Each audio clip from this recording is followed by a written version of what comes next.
parque, donde hay un kiosco, por ejemplo, en las áreas verdes que ustedes tienen en su escuela, si es que tuvieran, por ejemplo, en los panteones que también hay estos árboles, entonces eso es un área verde, pero nosotros no nos enfocamos a áreas verdes como tal, sino a los bosques urbanos. Como pueden ver en la pantalla, hay varias imágenes.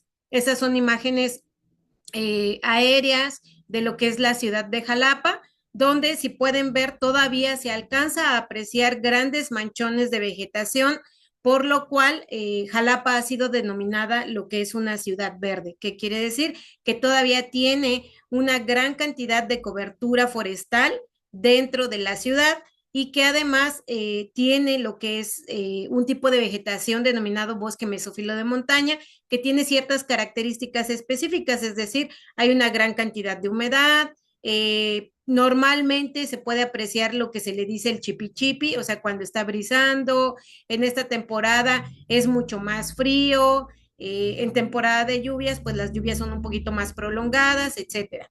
Entonces, ya hablando sobre lo que es un bosque urbano, pues también es importante definir que existen bosques urbanos y bosques periurbanos y que en estos todavía podemos conservar especies amenazadas. Por ejemplo, del lado izquierdo, ustedes pueden ver, es un área natural protegida. Bueno, ambas fotografías son de áreas naturales protegidas, de aquí de Jalapa y de la periferia, donde obviamente son áreas que se encuentran bajo un resguardo a nivel estatal en este caso, pero puede haber a nivel federal y puede haber a nivel privado. En esta área que les menciono del lado izquierdo de la pantalla es Molino de San Roque. Ahí todavía encontramos una ciénega, es decir, un pequeño cuerpo de agua donde es casa para muchas de las especies migratorias de aves. Entonces, todavía estos espacios resguardan ciertas especies que de alguna manera pueden estar amenazadas, pero ¿qué es lo que está pasando? Que la urbanización, es decir, toda esta mancha urbana que nosotros generamos, está simplificando estos hábitats y está además empobreciendo las comunidades tanto de flora como de fauna, pero sin duda estas áreas que yo les menciono, que son reservas naturales, que se encuentran cercanas a la ciudad o que se encuentran inmersas en la ciudad, todavía albergan una gran diversidad tanto de plantas como de animales. Pero bueno, ¿qué factores son los que están influyendo de manera directa en estas áreas verdes o en estos bosques urbanos? Pues principalmente es la densidad y la diversidad de la vegetación. Es decir, si nosotros, aunque tuviéramos unos manchones muy grandes, si tenemos poca diversidad y poca densidad de arbolado o de plantas, pues obviamente ese es un factor que va a alterar este tipo de zonas, ¿no? También debemos de tomar en cuenta la edad de las áreas, por ejemplo, el bosque de Chapultepec, que ya lleva muchísimos años, que todavía alberga estos árboles de tallas muy grandes, sin embargo, hay árboles de fustes o de tallas más pequeñas porque son los que se han ido reintroduciendo. Entonces, también debemos de tomar en cuenta la edad de las áreas para ver que estos factores están afectando de manera directa o indirecta. También debemos de tomar en cuenta el intercambio de especies, es decir, estos pequeños corredores ecológicos. Si un fragmento de vegetación está completamente aislado de otro, pues estos corredores prácticamente se pierden porque un animal va a estar más expuesto a un lugar sin vegetación que a un lugar con vegetación. Entonces debemos de asegurar estas conexiones de estos fragmentos de vegetación. Y bueno, algo muy importante es que todas estas actividades antrópicas, es decir, todo el impacto que el humano está generando, está afectando la biodiversidad de estas zonas, ¿no? Se están perdiendo muchas cuestiones, tanto de fauna, flora, la riqueza del suelo, la contaminación del aire, etcétera, ¿no? Entonces, bueno, tomando en cuenta ya más o menos lo que les platiqué un poco, pues nos preguntamos por qué son importantes los bosques de la ciudad. Los bosques de la ciudad son importantes porque tienen un sinfín de beneficios, tanto para el humano como para cualquier otro ser vivo. Sobre todo, son refugio tanto de flora como de fauna, es decir, todavía albergan plantas y animales dentro de estas zonas, nos van a proporcionar un sinfín de servicios ambientales, van a regular el clima de la ciudad. Por ahí una alumna está trabajando cómo es que cambian las condiciones dentro de estos pequeños bosques y alejados de estos bosques. Y tenemos una zona que le denominamos nosotros el Cerro de Macuiltepet, donde si nosotros nos alejamos 1 kilómetro, la temperatura aumenta de 3 a 5 grados centígrados. Es decir, para el cuerpo humano o para los humanos, esos diferencia de temperatura puede ser la muerte, ¿no? Entonces, la importancia de mantener estas áreas verdes es que regulan todavía este clima, el impacto que se genera por la radiación en el concreto, por ejemplo, estos árboles o estas plantas están mitigando ese tipo de impacto, ¿no? Sobre todo capturan el agua que está pasando, que en zonas donde ya no hay vegetación se han presentado grandes inundaciones, protegen el suelo, es decir, también si no hay cobertura vegetal, los suelos se deslavan, que es lo que está pasando actualmente con estas lluvias tan intensas, donde no hay vegetación, se están deslavando los cerros y obviamente pues están yéndose estos sedimentos a la parte más baja, ¿no? Entonces se empobrecen los suelos. Son abastecedores también de bienes para la población, al menos aquí en Jalapa, que todavía es como una ciudad, si bien es verde, todavía la gente está acostumbrada a ir a extraer leña de estas áreas o extrae, por ejemplo, hongos en esta temporada para uso comestible. También algunas otras plantas que las ocupan como para uso medicinal.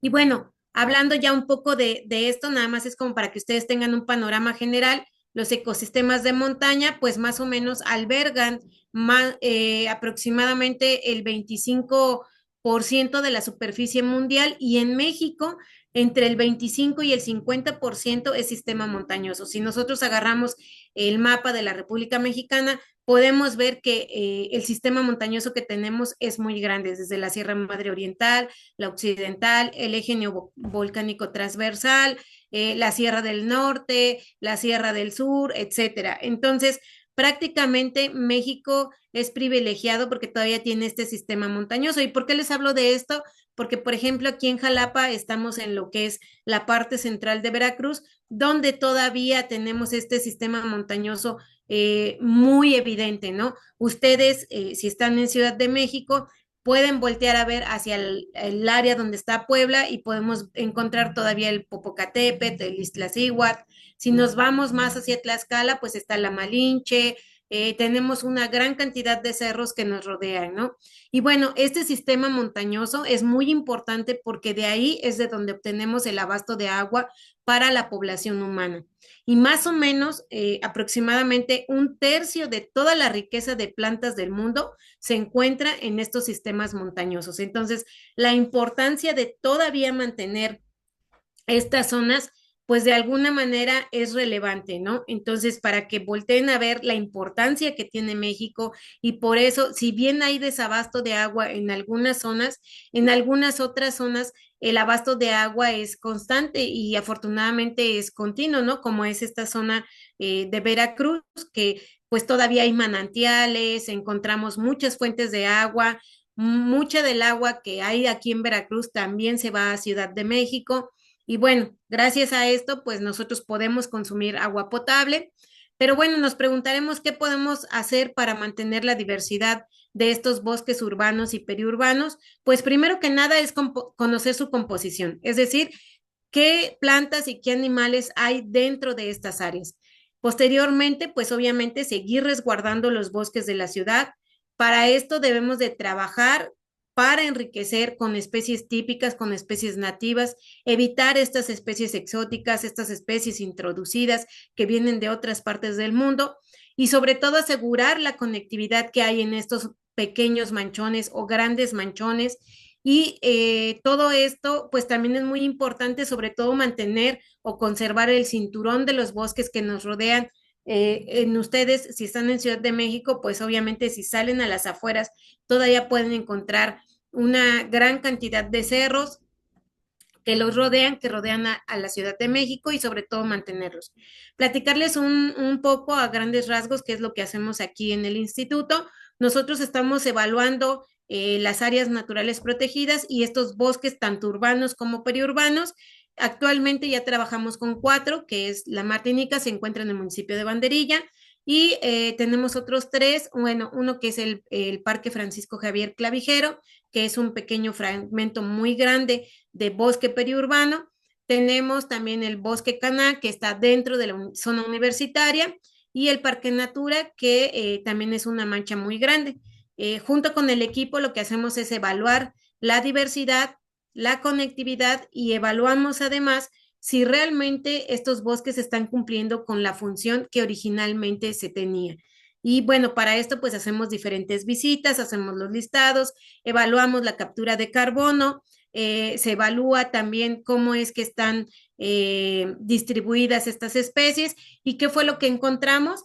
Es que hemos cambiado las condiciones de estos bosques. Ahora los bosques son más secos, más cálidos, es decir, esta vegetación húmeda que se mantenía, esta vegetación que existía y esas condiciones microambientales dentro de esos sitios se están perdiendo. Actualmente ya son más secos, más cálidos. ¿Y qué está provocando? Que prevalezcan sobre todo aquellas especies que están adaptadas a la sequía, es decir, aquellas especies cosmopolitas, aquellas especies que viven en diferentes lados, que pueden aguantar ese grado de perturbación, que pueden aguantar esas presiones antrópicas que estamos generando y que todas aquellas especies sensibles que se encontraban principalmente en estos bosques se están limitando a la periferia, es decir, están solamente manteniéndose en los manchones muy grandes fuera de la ciudad, donde no está impactando el ser humano. Entonces, prácticamente estamos afectando la composición de estos bosques y probablemente si hiciéramos la evaluación, por ejemplo, en el bosque de Chapultepec, probablemente ya no encontraríamos ninguna de estas especies que originalmente se encontraban en esa zona. Actualmente ya hay muchas especies introducidas, muchas especies exóticas y sobre todo especies que están tolerando estas condiciones medioambientales de contaminación y de presión por parte del ser humano. ¿Qué encontramos aquí en Jalapa? Que todavía estos bosques urbanos están albergando una gran cantidad de riquezas de epífitas. ¿Por qué les menciono las epífitas? Porque son unas plantas que viven sobre los árboles y que son características de este tipo de vegetación, del tipo de vegetación de bosque mesófilo de montaña y donde pues obviamente algunas de las especies indicadoras, como les mencioné, solamente están presentes en la periferia. Las especies que ya viven dentro de la ciudad están adaptadas a la sequía, es decir, ya son especies que le denominamos, por ejemplo, especies grises, que no son tan coloridas, que son sobrevivientes de estas condiciones ya muy alta, sobre todo en temperatura, en irradiación, en el aire seco, etcétera, ¿no? Y bueno, cuando aumenta el grado de perturbación, pues la presencia de estas especies va a decrecer, es decir, va a desaparecer. Debemos de conocer la historia del sitio para poder mantenerlos y también es importante hacer estudios y programas para la reintroducción de especies, no nada más que habitaban en esta zona de Jalapa, sino más bien en todas las zonas del país. Y bueno, recordemos también que si nosotros sentamos las bases, podemos proponer mejores estrategias de gestión y además debemos de comprender los factores naturales que están influyendo en todos estos cambios para poder hacer una planificación urbana futura. Debemos también de tomar en cuenta un manejo adecuado para las ciudades más habitables, inclusivas y sostenibles, pero si no conocemos lo que hay, pues no podemos conservarlo. Y dentro de las recomendaciones que yo les traigo, hay dos libros, uno que se llama Bosques Urbanos de América Latina, que aborda diferentes problemáticas, un caso de estudio que es el Cerrito de San Cristóbal, y bueno, recientemente va a salir este documental que se llama Urban Forest, que está próximo a salir. Está el thriller en YouTube, ustedes lo pueden buscar y pueden ver más o menos de qué trata. Y si ustedes escanean este código QR, les va a mandar a una serie de pequeños documentales que se llama Se Vende. Y el capítulo 2 me gustaría que ustedes lo vieran, que se llama La posibilidad de un bosque, es decir, que quieren implementar un bosque urbano dentro de una ciudad. Entonces está muy interesante porque aborda diferentes problemáticas sociales y ambientales. Y bueno, pues de mi parte es todo. Les reitero, gracias por el espacio y bueno, yo vengo del Instituto de Investigaciones Biológicas de la Universidad Veracruzana, colaboro con el doctor César Carvajal, nosotros estamos ahí en el instituto en el edificio K, en el Laboratorio de Comunidades Vegetales. Si en algún momento quisieran visitar Jalapa o si están interesados en estudiar biología, pues la Universidad Veracruzana cuenta con la carrera y ya posteriormente ustedes pueden hacer una maestría, un doctorado en diferentes instituciones, institutos que están dentro de la universidad. Y bueno, nosotros estamos en el Instituto de Investigaciones Biológicas y trabajamos principalmente con plantas, desde árboles, arbustos, herbáceas, helechos, epífitas, etcétera. Entonces vemos cómo es que está cambiando esta composición y pues de mi parte es todo. Agradecerles el espacio y no sé si tienen alguna duda, algún comentario, algo que no les haya quedado claro. Pues muchísimas gracias, doctora. Le agradecemos el tiempo y su presentación, muy interesante. Eh, bueno, mientras se anima alguno de los alumnos, de alguien de los oyentes a hacer una pregunta, yo sí tengo alguna. Sí, claro. ¿Qué reglamentos están protegiendo actualmente los bosques urbanos o qué se está haciendo para que estos dejen de desaparecer? Ajá, mira, a nivel estatal y federal, la Secretaría de Medio Ambiente, Semarnat y estas instituciones como